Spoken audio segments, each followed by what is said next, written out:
Shalom, selamat pagi Bapak Ibu Saudaraku yang dikasihi oleh Tuhan Yesus.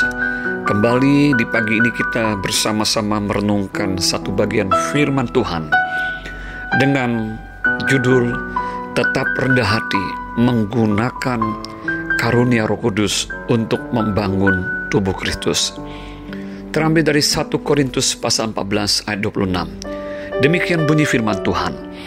Jadi bagaimana sekarang, saudara-saudara, bila mana kamu berkumpul, hendaklah tiap-tiap orang mempersembahkan sesuatu, yang seorang mazmur, yang lain pengajaran atau penyataan Allah, atau karunia bahasa roh, atau karunia untuk menafsirkan bahasa roh.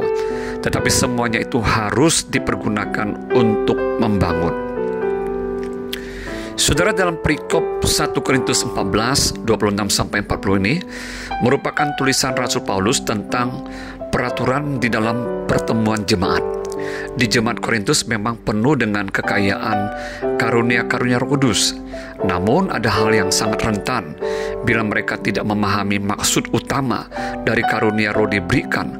Maka bila tidak berhati-hati, semuanya itu justru akan menimbulkan masalah baru, kekacauan atau tidak tertib, serta konflik di dalam berjemaat. Karena tidak semua orang memahami pentingnya memiliki dasar motivasi yang benar dan tulus di dalam melayani dan memanifestasikan karunia Roh Kudus.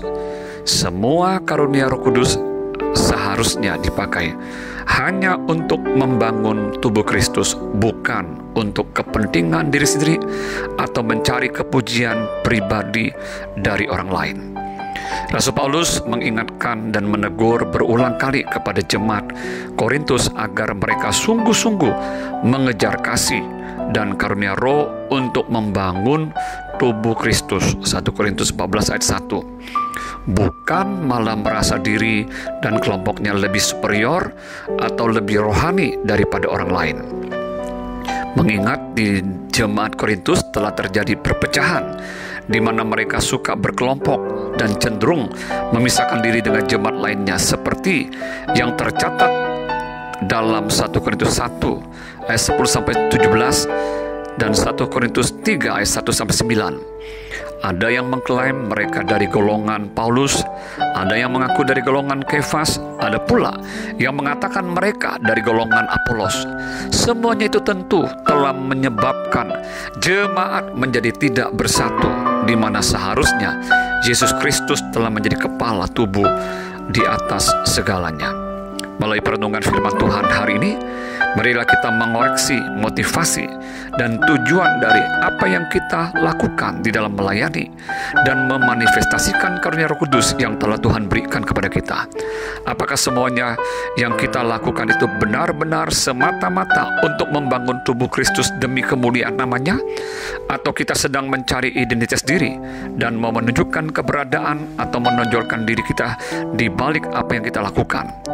Apakah benar-benar karunia Roh Kudus yang kita miliki itu kita aktifkan dan kita persembahkan untuk membangun tubuh Kristus demi kemajuan jemaat?